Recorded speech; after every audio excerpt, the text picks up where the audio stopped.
So I will let you present yourself first. Okay. Well, hi everyone, and hi Alex. That's the first time for me doing a live thing, so I hope I'll be okay. And my name is Sten. I'm one of the co-founders of a company called Tability. And what we do, well, pretty much most of our customers are using our platform to track OKRs. And OKRs, it's a goal-setting framework that helps people be focused on outcomes first, and then from that, you plan the work that you need to do. But the way our company started, and this is where the name comes from, is like for us, it was really about accountability and make sure that, you know, when you start a project, like it's really easy to get, especially when you're a developer, like to get excited about new tech and stuff, and you lose track of the bigger goals. And what our system does is that it makes sure that on a weekly basis, you keep track of progress on your goals. And so this is a core of the platform, and then it's something that really fits well the OKR system. Okay, what about the pricing? How much it costs? So this is an interesting question because we really put a lot of thoughts in pricing because we wanted Tability to be like something that could be used by all teams, and so it's free up to 10 users, so that small teams or you know, startups that maybe have a tight budget, they can get started.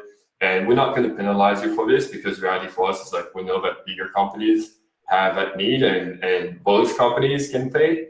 And so up to 10 users, it's free. Then we have like a flat price model. And so for people that are interested in pricing, so this is also something we didn't want to do per user pricing. So the story behind that is a bit interesting. Because of the nature of our product, like it's a goal setting framework, it tends to be adopted by, you know, it's like the leadership layer of the company. And what we saw people do when we did per user pricing is that they would just like give access to like 6 people out of 20 or 30 people, because they didn't want to, it was hard for them to think that maybe other people in the company should see the goals of leadership. And we thought, well, this is not creating transparency. So we're going to give you a flat price. So you just pay like 99 per month, and then everybody can have access to the platform. And as soon as we did this, and people would just like add the entire company, as opposed to like, you know, do a drip feed of people. So free to 10, up to 10 users, then it's like $99 for up to 100. Then we have a new pricing plan coming up for basically it's feature based, except if you want like SAML integration, which is like more like the bigger customers. And for them, then it becomes again like more of a per user add-on, but it's justified by the fact that they have bigger needs in terms of support. How big is the company? We're a small team, like we're 4 at the moment, and we're all remote, which is quite interesting. Most of us are in Australia, and there's 1 person in Portland. Okay. And do you think these days a company just with a few people can fight with a company with 1,000 employees? Yeah, well, that's what we're doing. And I say you have to be very intentional. So my background, so I used to work before doing this. I was a product manager in Atlassian, which makes Jira and Confluence. And when I started, well, when I left the company had 2,500 people. And one thing we adopted in the company is like OKRs was becoming an important piece of the, you know, how they were driving strategy across hundreds of teams. And then basically it's like you look at a specific problem, which is maybe too niche for a big company to solve, but that still is like a good enough market for a small team to address. And then if you pick something like this, then you don't really have to fear the whole like, hey, what if Google is going to do it, and what if Facebook's going to do it? Because they have like bigger battles in general to fight, and it's almost like they'd rather see you succeed and then buy a company rather than like spin up a team like to just like work on that.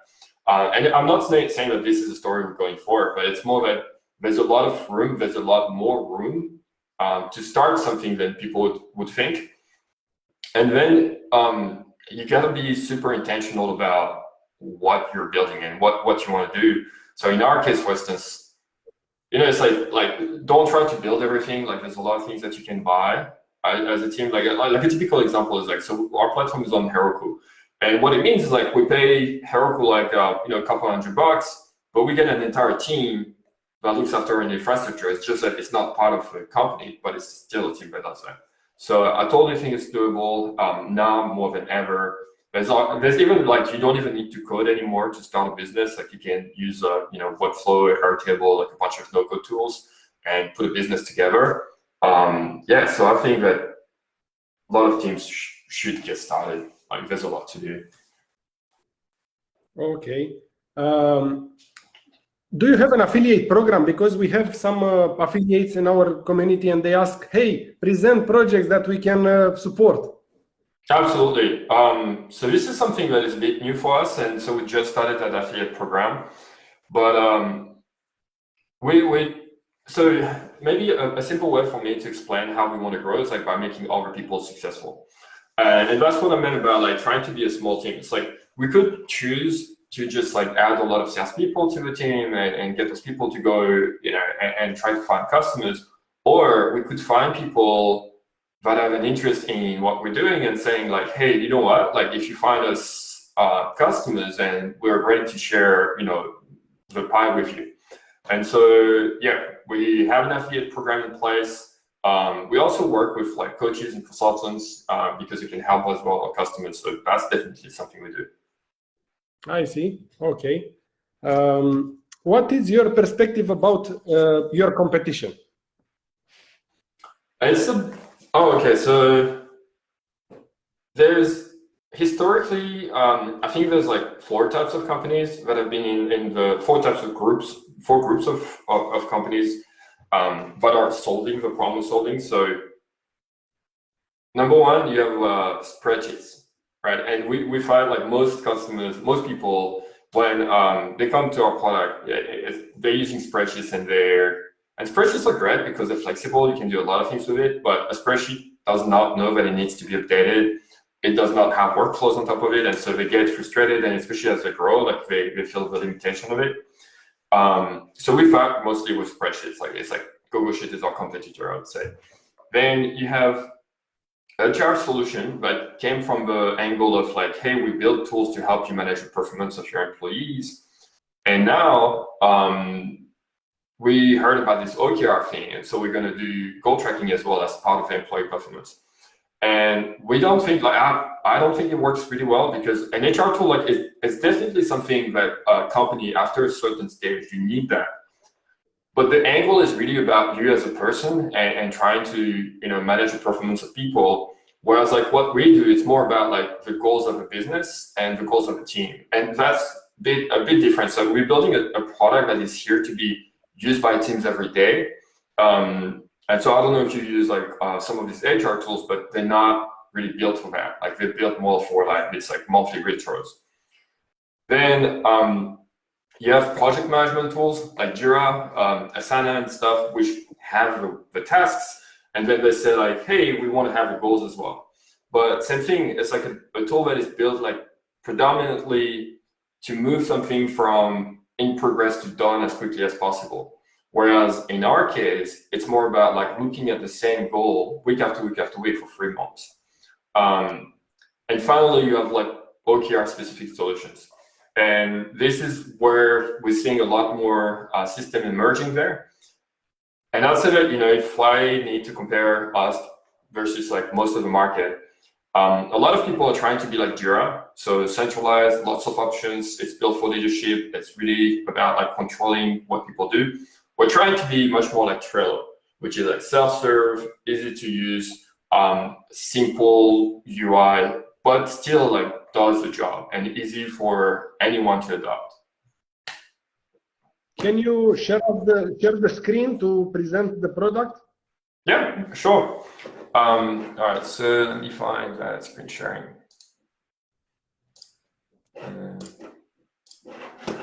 All right, so I'm on my dev instance here because I don't have like a daemon, but so this is Tability, and so I'll show you what things look like. So the idea is like you will have multiple plans, and so you can see my screen, right? So you can see a thing with plans.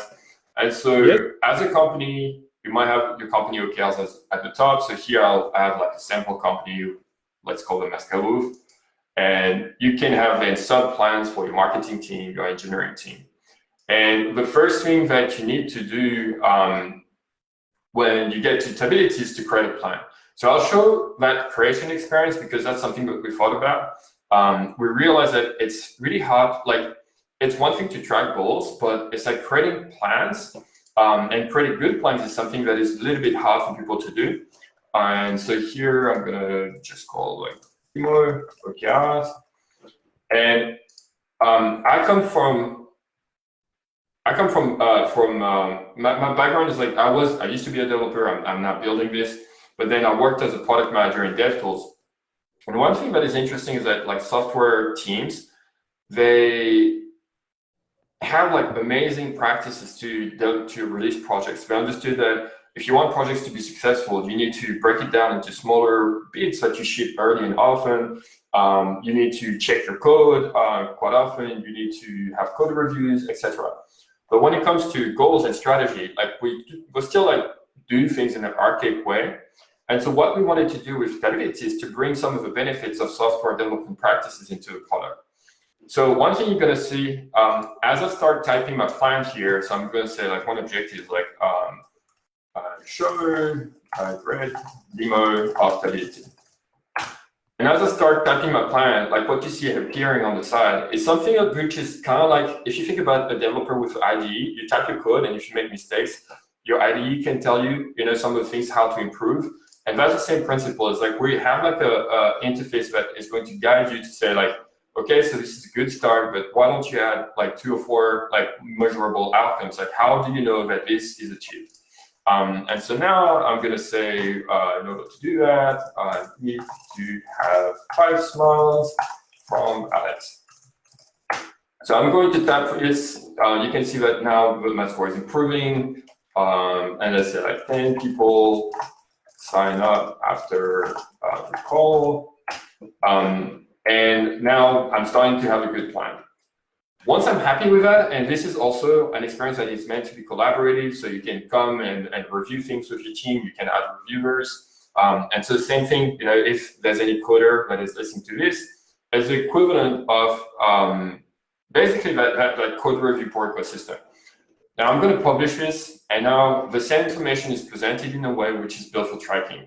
And what it means here is that you're going to see a chart that shows you, where you're starting, where you're trying to go. And from here, you're going to be able to create your check-ins. And the check-ins is kind of like what I was talking about. It's like allowing people to track progress week after week after week. So it doesn't look like much when you do this like as a demo, but if you look at what it could look at, what it means for a company that is doing that tracking really on a weekly basis, when they get something that looks like this. So at a glance, I can see for each one of my outcomes, which ones are off track or at risk or on track. And when I look at a particular graph, I can see like week after week, what happened. And if at some point we had a discussion, I can click here to go and see things in context. But that's not it for us, because say that you're trying to increase NPS, there's probably a bunch of things that you're going to do with your team. And so here we have like a way for you to start listing out the tasks as well that are going to make an impact on these outcomes.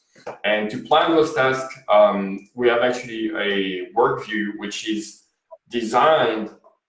It's like not trying to be a project management tool, but just giving you that visibility to understand like what is the team working on this week, what do we want to do next week, and what's the backlog of initiatives for later. And so this is the core of Tability. It's really about that, plan, track, and review your goals.